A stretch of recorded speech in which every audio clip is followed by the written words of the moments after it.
দেশে হামে আরও 12 জনের মৃত্যু, 2 মাসে মৃতের সংখ্যা ছাড়ালো 450। হামের টিকা দেয় বাংলাদেশের মতো দ্রুত পদক্ষেপ কোনো দেশ নিতে পারেনি জানিয়েছেন স্বাস্থ্যমন্ত্রী। এসএসসি পরীক্ষা এগিয়ে আনার ঘোষণায় মিশ্র প্রতিক্রিয়া শিক্ষার্থী এবং অভিভাবকদের। আগামী বছর থেকে নয়, 2028 থেকে করার দাবি যুগান্তকারী সিদ্ধান্ত বলছেন শিক্ষাবিদরা। ট্যানারি মালিকদের কাছে শত কোটি টাকার বকেয়া, ঈদে কাঁচা চামড়া সংগ্রহে দুশ্চিন্তায় আড়তদাররা। চামড়া শিল্প হবে বিলিয়ন ডলারের রপ্তানি খাত, আশা বাণিজ্য মন্ত্রীর। বাংলাদেশ যুক্তরাষ্ট্র জ্বালানি সহযোগিতায় সমঝোতার স্মারক, প্রেসিডেন্ট ট্রাম্পের প্রতি পররাষ্ট্রমন্ত্রীর কৃতজ্ঞতা। ঐতিহাসিক অর্জন বলেন মার্কিন জ্বালানি মন্ত্রী।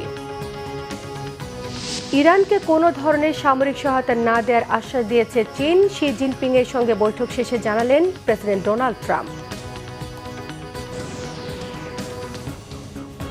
দেখছিলেন ক্রাউন সিমেন্ট সংবাদ শিরোনাম। হাম ও উপসর্গে আরও 12 শিশুর মৃত্যু হয়েছে। হাসপাতালে নতুন ভর্তি হয়েছে 1303 জন। হাম আক্রান্ত 99% শিশু সুস্থ হলেও হামজনিত নিউমোনিয়া আক্রান্ত 80% শিশুই মারা যাচ্ছে বলে জানিয়েছেন বিশেষজ্ঞরা। দ্রুত চিকিৎসা নিশ্চিতে দেশজুড়ে হাসপাতালগুলোতে হাম কর্নার করার পরামর্শ দিয়েছেন তারা। হামজনিত নিউমোনিয়া নিয়ে শুক্রবার রাজধানীতে এক সংবাদ সম্মেলনে বক্ষ ব্যাধি বিশেষজ্ঞরা এসব কথা জানিয়েছেন। রিপোর্ট করছেন নাবিল জাহাঙ্গীর। হামের প্রাদুর্ভাব নিয়ন্ত্রণের ব্যাপক প্রচেষ্টার মধ্যেও শিশু মৃত্যু থামছেই না। প্রতিদিনই দেশের বিভিন্ন প্রান্ত থেকে শিশুদের নিয়ে চিকিৎসার জন্য রাজধানীর হাসপাতালগুলোতে ছুটছেন অভিভাবকরা। বিশেষজ্ঞরা বলছেন, হাম অতি দ্রুত সংক্রমিত হলেও 99% রোগী সম্পূর্ণভাবে সুস্থ হয়ে ওঠে। তবে অপুষ্টি হামের জটিলতাকে বাড়িয়ে দেয়। চিকিৎসার বিলম্বের কারণে ঝুঁকিতে পড়ে যায় শিশুরা। দেশের প্রত্যন্ত অঞ্চলে উপজেলা, জেলা এবং বিভাগীয় পর্যায়ে স্বাস্থ্যকেন্দ্রগুলোতে ফিভার কর্নার স্থাপনের মাধ্যমে হাম প্রবণ এলাকা চিহ্নিত করা এবং প্রয়োজনীয় স্বাস্থ্যকর্মীর উপস্থিতি নিশ্চিত করা। এবং ম্যালনিউট্রিশন যে সমস্ত বাচ্চাদের থাকে তাদের উপর যদি হাম হয় তাহলে জটিলতাটা অনেক বেশি হয়। তো আমাদের দেশে তো ম্যালনিউট্রিশনের একটা প্রভাব আছেই। শিশুদের জন্য হামজনিত নিউমোনিয়াকে সবচেয়ে মারাত্মক উল্লেখ করে শ্বাস প্রশ্বাসজনিত জটিলতার বিষয়ে সচেতন হতে পরামর্শ বক্ষব্যাধি বিশেষজ্ঞদের। নিউমোনিয়া কিন্তু অনবরতই একটা প্রবলেম, যেটা পাবলিকলি বা মিডিয়া আলোচনা কম। কিন্তু যখন হামজনিত নিউমোনিয়া ওই 5%-এর মধ্যে হয়, 95% ভালো হলে ওই যে 5%, তার মধ্যে কিন্তু এই নিউমোনিয়া হচ্ছে, ডায়রিয়া হচ্ছে, ব্রেইনে ইনফেকশন হচ্ছে, তার অপুষ্টি হচ্ছে এবং তার যে শরীরের যে প্রতিরোধ ক্ষমতা, ইমিউনিটি, সেটা কমে যাচ্ছে। ভ্যাকসিনেশনের ফলে 93% শিশুকে কাভার করা সম্ভব হয়েছে। এর ফলে ক্রমান্বয়ে সংকট থেকে উত্তরণের প্রত্যাশা চিকিৎসকদের। নাবিল জাহাঙ্গীর, বাংলা ভিশন, ঢাকা। হামের প্রাদুর্ভাব আরও উদ্বেগজনক আকার ধারণ করেছে সিলেটে। গত 24 ঘন্টায় হামে আক্রান্ত হয়ে এক শিশুর মৃত্যু হয়েছে। 5 মাস বয়সী শিশু বন্ধনের বাড়ি হবিগঞ্জের লাখাই উপজেলার বলাকান্দি গ্রামে। শিশুটি Sylhet MAG Osmani medical college হাসপাতালে চিকিৎসাধীন ছিল। এ নিয়ে বিভাগে মোট 32 জনের মৃত্যু হয়। বিভিন্ন হাসপাতালে চিকিৎসাধীন 311 জন। হাম উপসর্গ নিয়ে শহীদ শামসুদ্দিন আহমেদ হাসপাতালে ভর্তি হয়েছে 27 জন। Sylhet MAG Osmani medical college হাসপাতালে 13 জন। এদিকে হাম উপসর্গে গত 24 ঘন্টায় ময়মনসিংহে এক শিশুর মৃত্যু হয়েছে। এ নিয়ে হাসপাতালটিতে হামে মোট 33 জন শিশুর মৃত্যু হলো। হাম পরিস্থিতি নিয়ন্ত্রণে বাংলাদেশের মতো এত দ্রুত টিকা কার্যক্রম পরিচালনা পৃথিবীর কোনো দেশ করতে পারেনি, দাবি স্বাস্থ্যমন্ত্রী সরদার এম সাখাওয়াত হোসেনের। জানান, চিকিৎসা ব্যবস্থাতেও জোরালো পদক্ষেপ নেওয়া হচ্ছে। এছাড়া হাসপাতালের পরিচ্ছন্নতা, রোগীদের সেবা নিশ্চিত সহ দালালের দৌরাত্ম্য ঠেকাতে হাসপাতালগুলোতে নিয়মিত পরিদর্শন করা হচ্ছে। বিকেলে রাজধানী মহাখালী ডিএনসিসি কোভিড ডেডিকেটেড হাসপাতাল পরিদর্শন শেষে সাংবাদিকদের এসব কথা জানিয়েছেন স্বাস্থ্যমন্ত্রী। ইতিহাসে এত স্বল্প সময়ে এত বিশাল একটা জনসংখ্যার জন্য এত তড়িৎ গতিতে এত প্রচুর ভ্যাকসিন আর কোনো দেশ জোগাড় করতে পারেনি, যেটা আমরা করেছি। আমাদের ডাক্তাররা অনেক পরিশ্রম করে যাচ্ছে। একটা ভেন্টিলেটর বিগত সরকার রেখে যায় নাই আমাদের হাতে, একটা মিজেলসের ভ্যাকসিন রেখে যায় নাই। শূন্য হাতে যাত্রা করেছি মাননীয় প্রধানমন্ত্রীকে সাথে নিয়ে ওনার নির্দেশ মতো, এবং আলহামদুলিল্লাহ আমরা প্রত্যেকটা জায়গায় ভেন্টিলেটর দিতে সক্ষম হয়েছি। আগামী মঙ্গলবার দিন সিএমএস দিতে 12:30টার সময় আমরা আরো 10টা আইসিইউ ইউনিট খুলতেছি, 10টা ডিস্ট্রিক্টে, এবং এটা সহ প্রত্যেকটা জায়গায় আমরা 12টা ভেন্টিলেটর এবং প্রত্যেক জায়গায় 12টা একটা করে আমরা অক্সিজেন কনসেন্ট্রেটর দিচ্ছি। দীর্ঘ 22 বছর পর কাল চাঁদপুর সফরে যাচ্ছেন প্রধানমন্ত্রী ও বিএনপি চেয়ারম্যান তারেক রহমান। খাল খনন কর্মসূচি উদ্বোধনের পাশাপাশি ফ্যামিলি কার্ড বিতরণ অনুষ্ঠানে অংশ নেবেন তিনি। প্রধানমন্ত্রীর সফরকে ঘিরে পুরো জেলায় নিরাপত্তা সহ নানা প্রস্তুতি নেওয়া হয়েছে। রাজনৈতিক নেতাকর্মী এবং সাধারণ মানুষের মাঝে দেখা যাচ্ছে ব্যাপক উৎসাহ উদ্দীপনা। চাঁদপুর থেকে রহিম বাচ্চার পাঠানো তথ্য ছবিতে নাজমুল নিশানের ডেস্ক রিপোর্টে থাকছে বিস্তারিত। নদী, ইলিশ ও প্রাকৃতিক সৌন্দর্যের ভরপুর হলেও দীর্ঘদিন ধরে নানা সমস্যায় পিছিয়ে চাঁদপুর জেলাটি। নদী ভাঙন থেকে শুরু করে শিক্ষা খাত সহ নানা সমস্যাও রয়েছে। অনেক আগে থেকে জেলায় একটি ইপিজেড ও অর্থনৈতিক অঞ্চল প্রতিষ্ঠার দাবি করে আসছিলেন জেলাবাসী। এমন পরিস্থিতিতে দীর্ঘ 22 বছর পর প্রধানমন্ত্রী তারেক রহমানের সফর ঘিরে নতুন আশায় বুক বেঁধেছেন জেলার মানুষ। খালে দিয়া ধান আসতো, ধান নিত, ইট বালু নিত, বড় বড় ট্রলার চলাচল করতো। কিন্তু আমরা 25 বছর পর থেকে এই পর্যন্ত দেখতেছি খালটা পুরো ভরাট হয়ে গেছে। খালটা দিয়ে চলাচল আগের মতন নাই, মানুষ চলাচল করতে পারে না, দুই সাইডে দিয়ে চাপাচাপি হয়ে গেছে। যদি চাঁদপুরে শিল্প কলকারখানা হয় বা ইপিজেড হয় তাহলে আমরা ঢাকামুখী না হয়ে চাঁদপুরে নিজেরা নিজেদের কর্মসংস্থানের ব্যবস্থা করতে পারবো। এটুকুই প্রধানমন্ত্রীর কাছে আসলে চাওয়া আমাদের। শনিবার সকালে চাঁদপুরের উদ্দেশ্যে রওনা হবেন প্রধানমন্ত্রী। এদিন দুপুর 12:30টায় শাহরাস্তি উপজেলার টামটা দক্ষিণ ইউনিয়নের ওয়ারুক বাজার এলাকায় উদ্বোধন করবেন খাল খনন কর্মসূচির। পরে সদর উপজেলা শাহ মাহমুদপুর ইউনিয়নের কুমারডুকি গ্রামে ঘোষের হাট সংলগ্ন বিশ্ব খাল খনন কাজের পুনরায় চালু করবেন। এরপর বিকেল 3:30টায় প্রধানমন্ত্রী যোগ দিবেন চাঁদপুর সরকারি কলেজ মাঠে ফ্যামিলি কার্ড বিতরণ অনুষ্ঠানে। চাঁদপুর ক্লাবে জেলা বিএনপির সাংগঠনিক সভায় অংশ নেবেন বিকেল 5টার দিকে। চাঁদপুরের একটা ঐতিহ্য আছে, সেখানে নদীবন্দর আছে, সেখানে রেল যোগাযোগ আছে এবং সাথে সাথে সড়ক যোগাযোগ আছে। তাহলে ইপিজেড করার মতো একটি উপযুক্ত জায়গা, তাতে করে চাঁদপুরের যারা আমাদের কর্মসংস্থানের পাইতে কষ্ট হতো, বিভিন্ন জেলাতে যেতে হতো, সেই যাওয়াটা আর প্রয়োজন হবে না। সম্ভাবনার এই জেলাকে একটি আধুনিক ও সমৃদ্ধ জনপদে রূপ দিতে প্রধানমন্ত্রী এই সফর গুরুত্বপূর্ণ ভূমিকা রাখবে বলে আশা চাঁদপুরবাসীর। Bangla vision news desk. SSC এবং এইচএসসি পরীক্ষা কয়েক মাস এগিয়ে আনার ঘোষণায় মিশ্র প্রতিক্রিয়া শিক্ষার্থী এবং অভিভাবকদের মধ্যে। শেষ মুহূর্তে এসে এমন ঘোষণায় পরীক্ষায় ভালো করার বিষয়ে আশঙ্কায় শিক্ষার্থীরা। অভিভাবকদের মতে 2027 নয় 28 সাল থেকে পরিবর্তন আনলে শিক্ষার্থী শিক্ষক উভয়েরই প্রস্তুতির জন্য ভালো হবে। আর সেশন জট কমাতে সরকারের এই সিদ্ধান্তকে যুগান্তকারী বলছেন শিক্ষাবিদদের কেউ কেউ। রিপোর্ট করছেন মহিবুল্লাহ মহিব। প্রতি বছরে সেশন শেষ হবার 5 থেকে 6 মাস পর এসএসসি এবং এইচএসসি পরীক্ষা যেন বাংলাদেশের অঘোষিত রীতি। এতে পাবলিক এই দুই পরীক্ষায় প্রায় 40 লাখ শিক্ষার্থীর জীবন থেকে চলে যায় প্রায় একটি বছর। বিপুল সংখ্যাগরিষ্ঠতা নিয়ে সরকার গঠনের পর এই গ্যাপ কমিয়ে আনতে তৎপর হয় শিক্ষা মন্ত্রণালয়। তাই 2027 সাল থেকে এই দুইটি বড় পরীক্ষার সময়সূচিতে ব্যাপক পরিবর্তনের ঘোষণা। শুরু করব জানুয়ারি 7 তারিখ 2027। এই সিদ্ধান্তকে স্বাগত জানিয়েছেন শিক্ষার্থী, অভিভাবক ও শিক্ষাবিদরা। তবে এটি 2027 সালে শুরুর চেয়ে 2028 থেকে চালু হলে আরো ভালো হতো বলে মনে করেন অনেকে। এমন দাবির কারণও ব্যাখ্যা দেন আগামী বছরে এইচএসসি পরীক্ষার্থীরা। টিচার্সরা যদি প্রপারভাবে পড়ায় আমাদের, তো আমরা জিনিসটা যদি আয়ত্ত আনতে পারি তাহলে সেই ক্ষেত্রে সিলেবাসটা তাড়াতাড়ি কমপ্লিট হয়, যার জন্য পরীক্ষা আমাদের আগে বা পরে দিলেও কোনো সমস্যা হয় না। 9-এর মধ্যে আমাদের প্র্যাকটিক্যালগুলো শেষ করায় না, এগুলি 10-এ উঠে আমাদের উপরে অনেক প্রেশার পড়ে। যেরকম এবার আমাদের ডেটটা আগে দেওয়ার কারণে আমাদের অনেক practical, chemistry, physics, higher math, এগুলো প্র্যাকটিক্যালগুলো কমপ্লিট করানো হয় নাই। হয়তো এই ব্যাচটা বেশি আপনার সাফার করবে, বাট পরবর্তী যারা দিবে এসএসসি ব্যাচ তাদের হয়তো আবার উপকারী হবে আমি মনে করি। 9-এ যখন উঠেছি তখন আপনার মার্চ মাসে বই পেয়েছি, এটার জন্য অনেক দিন পড়ালেখা হয় নাই। তারপরে আবার জুলাই সনদের কারণে বন্ধ ছিল, নির্বাচনের কারণে আবার বন্ধ ছিল, এটার জন্য অনেক দিন ক্লাস হয়নি। হঠাৎ করে শুনে এখন পরীক্ষা আগে দিয়েছে, এখন সিলেবাস পুরোপুরি কমপ্লিট হয়নি। 28 সাল থেকে দিলে এটা বেটার হয়। এখন থেকে ডিক্লেয়ার দিয়ে দেবে যে 28 সাল থেকে যারা পরীক্ষা দেবে তারা ফের ডিসেম্বরে কিংবা জানুয়ারির শুরুতে দিবে। বাট বর্তমান 27 সালের যে ব্যাচটা, এই ব্যাচটা আমার মনে হয় না 27 জানুয়ারিতে নিলে খুব বেশি উপকার হবে। উপকারের থেকে ক্ষতিটাই আমার মনে হয় বেশি হবে। প্রথম কয়েকটি ব্যাচের শিক্ষার্থীদের জন্য এই সিদ্ধান্ত কিছুটা সমস্যা হবে, পরে দীর্ঘমেয়াদে এটি বাংলাদেশের শিক্ষার্থীদের জন্য যুগান্তকারী হিসেবেও দেখছে শিক্ষাবিদরা। তাদের মতে এই সিদ্ধান্তের মাধ্যমে সেশন জট কমবে, পরীক্ষায় আসবে শৃঙ্খলা, শিক্ষকরা হবেন যথাসময়ে পাঠদানে মনোযোগী। একটা ব্যাচের জন্য একটু হালকা সাময়িক অসুবিধা হলেও আমি মনে করি যে এটা সরকারের একটা খুবই গুরুত্বপূর্ণ সিদ্ধান্ত এবং এই সিদ্ধান্ত এবং শুধু এই ব্যাচের জন্য না, আমি আশা করব যে এই ব্যাচটা যে মাসে পরীক্ষা নিয়েছে পরবর্তী ব্যাচের জন্য আরও 1 মাস 2 মাস এগিয়ে আসে, তাহলে আমরা দেখা যায় যে 2 বছর পরে একদম একটা সিস্টেমে কমপ্লিট একটা সিস্টেমে তারা চলে আসবে। সুতরাং আমি মনে করি এই সিদ্ধান্তটা খুবই উপযোগী বর্তমান সময়ের জন্য। শিক্ষকদের সদিচ্ছা আর পরীক্ষার্থীদের পড়াশোনায় আরেকটু মনোযোগী হলে এই সময়ের মধ্যেই ভালো ফলাফল সম্ভব বলেও মনে করেন অভিভাবকরা। মুহিবুল্লাহ মুহিব, বাংলা ভিশন, ঢাকা। ট্যানারি মালিকদের কাছে শত কোটি টাকার বকেয়া থাকায় এবারে ঈদে কাঁচা চামড়া সংগ্রহ নিয়ে দুশ্চিন্তায় আড়তদাররা। সরকার দাম বেঁধে দিলেও ব্যাংক ঋণের অর্থ থেকে বরাদ্দ হিসেবে ছাড় না করলে চামড়া সংগ্রহে বিপর্যয়ের আশঙ্কা ট্যানারি মালিকদের।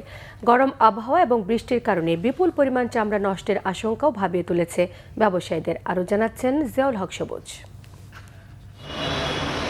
বছরে যে পরিমাণ চামড়া সংগ্রহ হয় তার প্রায় অর্ধেকের বেশি আসে ঈদুল আজহার পশু কোরবানি থেকে। মাত্র কয়েকদিনের মধ্যেই লাখ লাখ পিস চামড়া সংগ্রহ ও সংরক্ষণ ব্যবস্থা ঘিরে চলে ব্যাপক কর্মযজ্ঞ। চামড়া সংগ্রহে বিপর্যয় এড়াতে এবার বেশ আগে ভাগেই চামড়ার সর্বনিম্ন দর ঠিক করে দিয়েছে সরকার। তবে আড়তদাররা বলছেন নতুন দর কার্যকর করতে দরকার পর্যাপ্ত অর্থায়ন। ট্যানারিতে থাকা বকেয়া নিয়েও দুশ্চিন্তা তাদের। চামড়া কিনবেন টাকা লাগবে, লবণ কিনবেন টাকা লাগবে, গুদামজাত করতে যাবেন টাকা লাগবে, সর্বক্ষেত্রেই তো লাগবে। তা আমরা চাচ্ছি ক্যাশ, আমাদের যে আগের টাকাগুলো আছে ওর মধ্যে যদি 50% টাকাও দিয়ে দেয় আমাদের কাছে ক্যাশটা অ্যাভেলেবেল থাকবে। 110 কোটি টাকা ছিল আমাদের আগের, এই টাকাগুলো অদ্যাবধি পর্যন্ত এখন 90 থেকে 95 কোটি টাকা এখনও আমাদের পাওনা তাদের কাছে রয়ে গিয়েছে। এই টাকাগুলো যদি আমাদের কাছে চলে আসে আমার মনে হয় চামড়ার ব্যবসাও ঘুরে দাঁড়াবে এবং সারাউন্ডিং তো ঈদুল আজহার আগে যে ডিজাস্টারটা হয় বিভিন্ন ডিস্ট্রিক্টে এবং ঢাকাতেও হয়, সেগুলি হওয়ার সম্ভাবনা থাকবে না। ট্যানারি মালিকরাও বলছেন শুধু আবহাওয়া নয়, বড় বাধা টাকার যোগান। বাংলাদেশ ব্যাংক বিজ্ঞপ্তি দিয়ে ঋণের শর্ত কিছুটা শিথিল করলেও তা খুব একটা কাজে আসবে না এমন মন্তব্য তাদের। যারা ক্লাসিফাইড তারা কিন্তু কোনোভাবেই আপনার টাকা পাবে না এবং এই শিল্পে আপনার 85% ট্যানারি ক্লাসিফাইড হয়ে গেছে। সুতরাং নতুন ঋণ পাওয়ার ক্ষেত্রে কিন্তু এইখানে যত সার্কুলারে দেখ যে ক্লায়েন্ট এবং ব্যাংকার্সের রিলেশনের ভিত্তিতে যে টাকা দেওয়া সেটা কিন্তু আপনার হবে না। সুতরাং আমরা মনে করি যে স্পেশাল প্রজ্ঞাপন দিয়ে যাতে একটা থোক বরাদ্দ কুরবানির জন্য চামড়া সংগ্রহের জন্য একটা থোক বরাদ্দ দেওয়া হয়, যে এটাকে কুরবানি অ্যাডভান্স বলেন বা এটা থোক বরাদ্দ বলেন, দিয়ে চামড়াটাকে যাতে আপনার সঠিক সময় নিয়ে এসে আপনার প্রসেস করতে পারে এবং এই রাষ্ট্রের তো মহামূল্যবান সম্পদটা রক্ষা করতে পারে। চামড়া সংগ্রহে সরকারের নজরদারি ও সমন্বিত সহযোগিতায় জোর না দিলে এবারও চামড়া সংগ্রহে বিপর্যয় নেমে আসতে পারে এমন শঙ্কা তাদের। জিয়াউল হক সবুজ, বাংলা ভিশন, ঢাকা। দেশে চামড়া শিল্প বিলিয়ন ডলারের রপ্তানি আর খাত হিসেবে আবির্ভূত হবে বলে আশা প্রকাশ করেছেন শিল্প ও বাণিজ্য মন্ত্রী খন্দকার আব্দুল মুক্তাদির। সিলেট বিভাগীয় কমিশনার কার্যালয়ে বিজ্ঞান ও প্রযুক্তি সপ্তাহের উদ্বোধন শেষে তিনি এসব কথা বলেন কোরবানির একটি চামড়াও যাতে নষ্ট না হয় সে বিষয়ে বিশেষ গুরুত্বারোপ করা হয়েছে। অসচেতনতার কারণে প্রতি বছর দেশে যে বিপুল পরিমাণ চামড়া নষ্ট হয় তা রোধে এবার সরকারের পক্ষ থেকে ব্যাপক প্রস্তুতি নেওয়া হয়েছে বলেও জানিয়েছেন মন্ত্রী।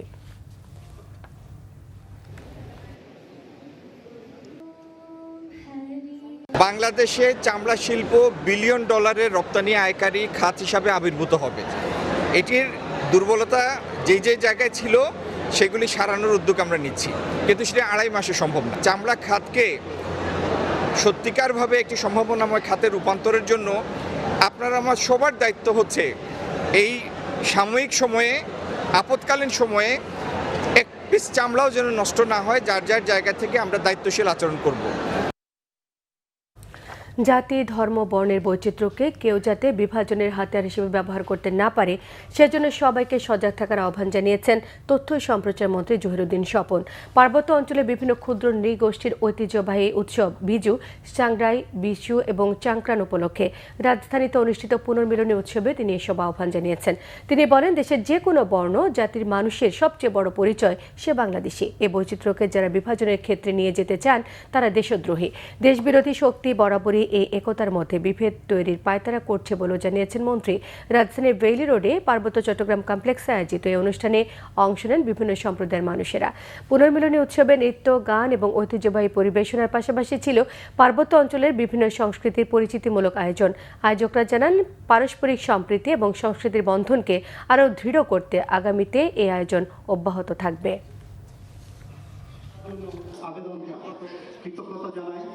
আমাদের দেশেও আমাদের প্রকৃতিগতভাবে আমরা যে বৈচিত্র্যকে পেয়েছি, এই বৈচিত্র্যকে ধারণ করাই হচ্ছে দেশপ্রেম। এই বৈচিত্র্যকে যারা বিভাজনের ক্ষেত্রে নিয়ে যেতে চায় তারা হচ্ছে দেশদ্রোহী। এ ব্যাপারে কোনো ধরনের কোনো অস্পষ্টতা রাখা যাবে না।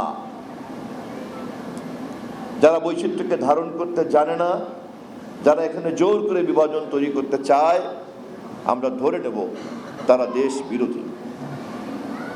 আর যারা এই বৈচিত্র্যের প্রতিটি অঙ্গ প্রত্যঙ্গকে সম্মান দিতে চায় না, সসম্মানে রাখতে চায় না, আমরা তাদেরকেও মনে করব তারা দেশ বিরোধী। গুরুত্বপূর্ণ দপ্তরগুলোতে নিজস্ব লোকজন বসিয়ে বিএনপি দপ্তরগুলোকে দলীয়করণ করছে। জনসেবার বদলে মানুষের সঙ্গে তামাশা করছে তারা, অভিযোগ করেছেন জামায়াত ইসলামের আমির ডাক্তার শফিকুর রহমান। রংপুর শিল্পকলা একাডেমি মিলনায়তনে সুধী সমাবেশে গণমাধ্যম কর্মীদের এসব কথা জানিয়েছেন তিনি। স্থানীয় নির্বাচন নিয়ে ডাক্তার শফিকুর রহমান জানান, আগামী উপজেলা নির্বাচন এই সরকারের অধীনে কখনোই সুষ্ঠু হবে না। মুখে মধু থাকলেও অন্তরে তাদের বিষে ভরা।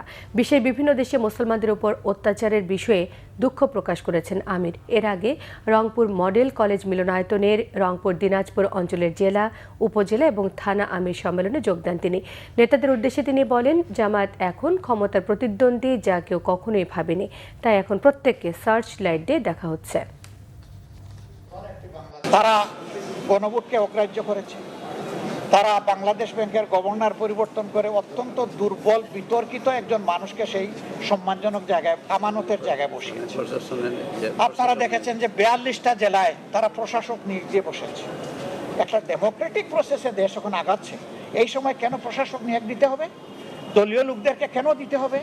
বিভিন্ন জায়গায় নির্বাচন করে জনগণ যাদেরকে প্রত্যাখ্যান করেছে, হেরে গেছে, তাদেরকে আবার বড় বড় জায়গায় বসিয়ে দেওয়া। স্কেটিং খেলার উন্নয়নে সরকার সব ধরনের সহযোগিতা করতে প্রস্তুত জানিয়েছেন যুব ও ক্রীড়া প্রতিমন্ত্রী আমিনুল হক। সকালে বাংলাদেশ রোলিং স্কেটিং কমপ্লেক্সে স্বাধীনতা দিবস বয়সভিত্তিক রোলার স্কেটিং প্রতিযোগিতায় পুরস্কার বিতরণী অনুষ্ঠানে এসব কথা জানান মন্ত্রী বলেন, সব খেলাধুলায় সরকার সব ধরনের সহযোগিতা করবে। প্রতিযোগিতায় সারা দেশ থেকে আগত বিভিন্ন বয়সের মোট 652 জন খেলোয়াড় অংশ নেবে। দেশের উঠতি ক্রীড়াবিদদের উৎসাহ প্রদান এবং রোলার স্কেটিং খেলাকে জনপ্রিয় করার লক্ষ্যে এই আয়োজন বলে জানিয়েছেন আয়োজকরা। সকাল 10টা থেকে শুরু হয় খেলা। খেলা শেষে বিজয়ীদের হাতে পুরস্কার তুলে দেন যুব ও ক্রীড়া প্রতিমন্ত্রী আমিনুল হক। আমাদের ভবিষ্যৎ প্রজন্ম যারা এখানে উপস্থিত রয়েছে তাদেরকে কিভাবে আরো প্রমোট করা যায়, কিভাবে তাদেরকে আরো একটি সুস্থ সুন্দর পরিবেশ আমরা রোলার স্কেটিং এর জন্য দিতে পারি, সেই বিষয়গুলো নিয়ে আমরা কাজ করবো ইনশাআল্লাহ। এবং আপনাদের যদি কোনো সুযোগ সুবিধা বা কোনো কিছু প্রয়োজন থাকে আমাকে জানাবেন, আমাদের সচিব মহোদয় রয়েছেন, আমাদেরকে জানাবেন। ইনশাআল্লাহ আমরা সর্বোচ্চ গুরুত্ব দিয়ে আপনাদের সমস্যাগুলো সমাধান করার চেষ্টা করবো ইনশাআল্লাহ।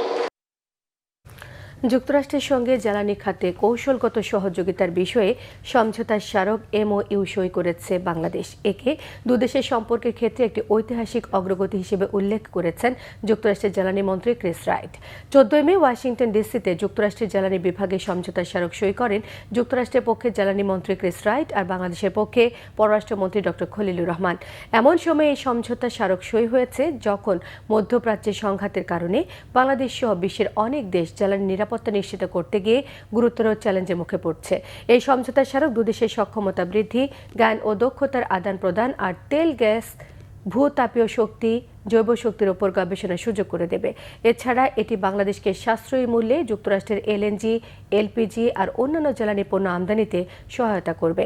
স্বাক্ষর অনুষ্ঠানে দেওয়া সংক্ষিপ্ত বক্তব্যে বাংলাদেশের পররাষ্ট্রমন্ত্রী এই উদ্যোগের পেছনে সমর্থনের জন্য প্রধানমন্ত্রী তারেক রহমান এবং প্রেসিডেন্ট ডোনাল্ড ট্রাম্পকে ধন্যবাদ জ্ঞাপন করেন। এই আয়োজনে বাংলাদেশ দূতাবাসের কর্মকর্তা এবং যুক্তরাষ্ট্রের জ্বালানি বিভাগের ঊর্ধ্বতন কর্মকর্তারা উপস্থিত ছিলেন। ইরানকে কোনো ধরনের সামরিক সহায়তা দেবে না চীন, বরং হরমুজ প্রণালী খুলে দিয়ে ওয়াশিংটনের সঙ্গে একটি চুক্তি করতে চাপ দেবে বলে জানিয়েছেন মার্কিন প্রেসিডেন্ট ডোনাল্ড ট্রাম্প। হোয়াইট হাউসের দাবি, হরমুজ প্রণালীতে জাহাজ চলাচলের ওপর ইরানের টোল আদায় সমর্থন করেন না চীনের প্রেসিডেন্ট শি জিনপিং। তবে এ বিষয়ে সরাসরি কোনো মন্তব্য করেনি চীনা প্রেসিডেন্ট।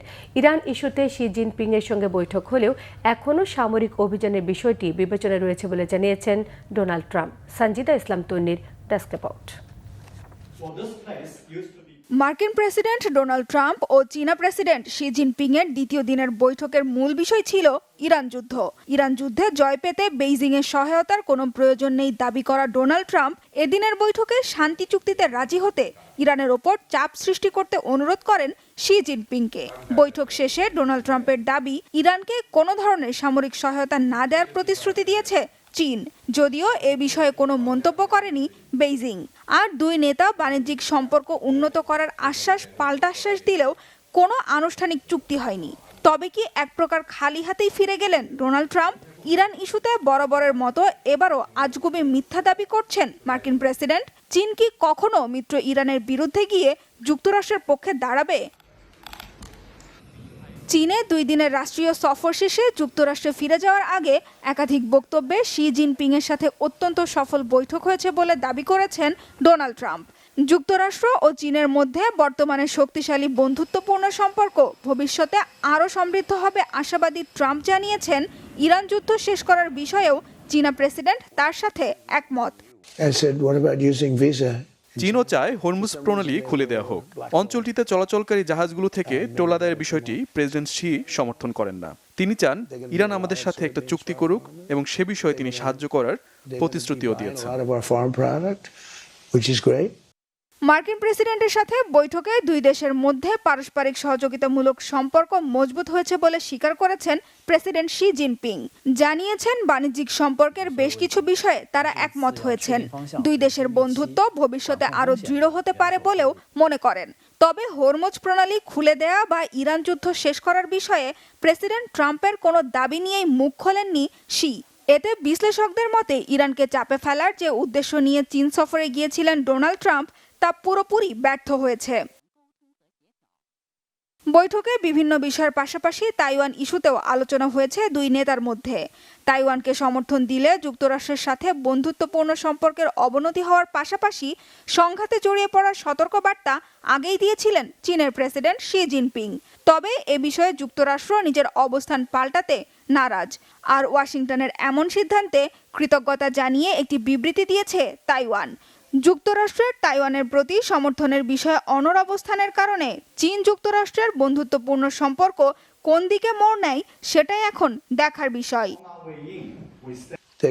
আর ইরান যুদ্ধ শেষ করতে চীনের সমর্থন পাবেন দাবি করলেও ইরানে নতুন করে হামলা শুরু করার বিষয়টি এখনো বিবেচনা করছেন ডোনাল্ড ট্রাম্প। তবে বরাবরই এসব হুমকি ধামকিকে পাত্তা না দেয়া ইরানের পররাষ্ট্রমন্ত্রী আব্বাস আরাকচি সাফ জানিয়েছেন, কোনো ধরনের চাপের মুখে কখনোই মাথা নত করবে না তেহরান।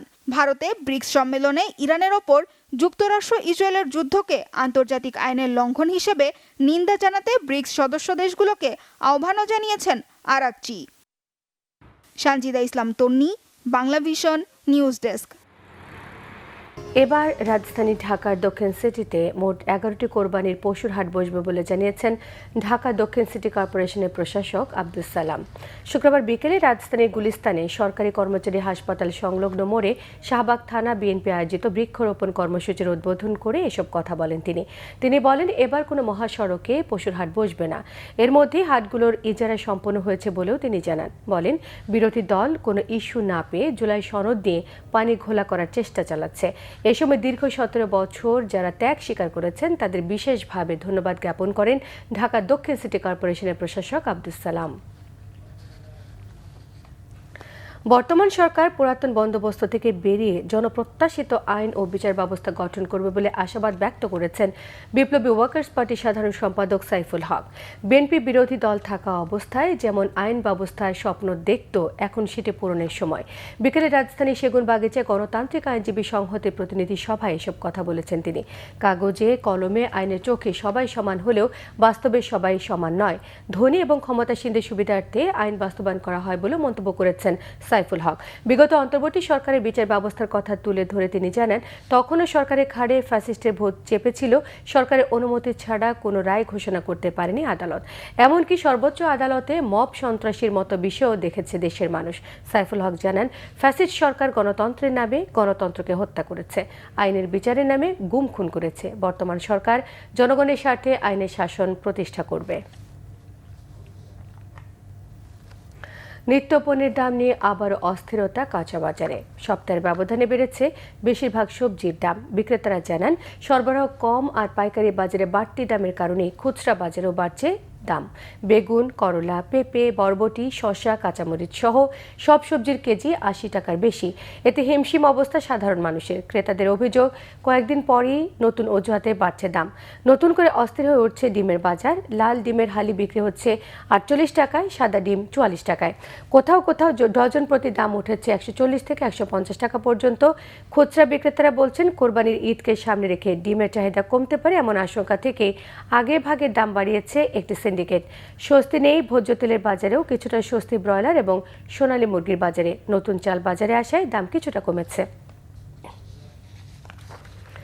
সিলেটে শাহজালাল বিজ্ঞান ও প্রযুক্তি বিশ্ববিদ্যালয়ে সাস্ট ইলেকট্রনিক ব্যাংকিং বুথ উদ্বোধন করল পূবালী ব্যাংক পিএলসি। সামাজিক দায়বদ্ধতার অংশ হিসেবে বিশ্ববিদ্যালয়ের শিক্ষার্থীদের জন্য বাস হস্তান্তর করে ব্যাংকটি। অনুষ্ঠানে প্রধান অতিথি হিসেবে ছিলেন শাহজালাল বিজ্ঞান ও প্রযুক্তি বিশ্ববিদ্যালয়ের উপাচার্য অধ্যাপক ডক্টর AM সারওয়ার উদ্দিন চৌধুরী, পূবালী ব্যাংকের পরিচালক রুমানা শরীফ এবং রানা লাইলা হাফিজ, ব্যবস্থাপনা পরিচালক, প্রধান নির্বাহী মোহাম্মদ আলী উপস্থিত ছিলেন। এছাড়া বিশেষ অতিথি হিসেবে ছিলেন বিশ্ববিদ্যালয়ের উপাচার্য অধ্যাপক ডক্টর মোহাম্মদ সাজিদুল করিম, ব্যাংকের সিলেট প্রিন্সিপাল অফিসের মহাব্যবস্থাপক চৌধুরী মোহাম্মদ শফিউল হাসান সহ বিশ্ববিদ্যালয়ের শিক্ষক, কর্মকর্তা, পূবালী ব্যাংকের ঊর্ধ্বতন কর্মকর্তারা এই সময় উপস্থিত ছিলেন। ক্যাম্পাসে ইলেকট্রনিক ব্যাংকিং বুথের মাধ্যমে আরও সহজে ব্যাংকিং সুবিধা গ্রহণ করতে পারবেন বিশ্ববিদ্যালয়ের শিক্ষক, শিক্ষার্থী, কর্মকর্তা, কর্মচারীরা। পাশাপাশি শিক্ষার্থীদের যাতায়াত সুবিধা বাড়ানো গেলে শিক্ষা কার্যক্রম আরও গতিশীল হবে বলে জানিয়েছেন পূবালী ব্যাংক পিএলসির ব্যবস্থাপনা পরিচালক এবং প্রধান নির্বাহী মোহাম্মদ আলী।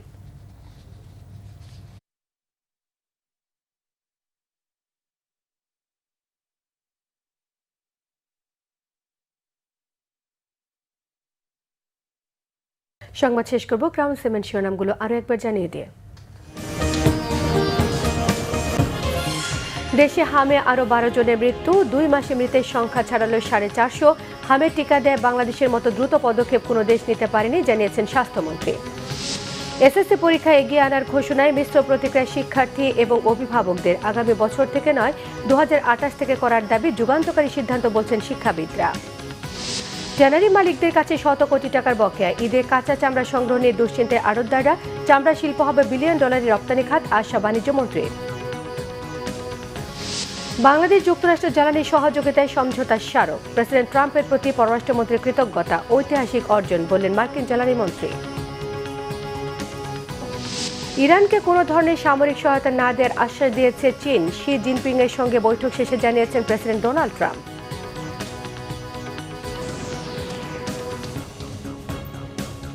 এই ছিল এখনকার মতো। পরের সংবাদ রাত 10:30টায়। 9টায় রয়েছে নিউজ 20, দেখার আমন্ত্রণ রইল। এছাড়া বাংলাভিশন সংবাদ ও সংবাদ সংশ্লিষ্ট অনুষ্ঠান দেখতে ভিজিট করুন www.bbnews24.com, facebook.com/bangladeshi news, সাবস্ক্রাইব করুন youtube.com/bangladeshi news। সঙ্গে থাকা সবাইকে ধন্যবাদ।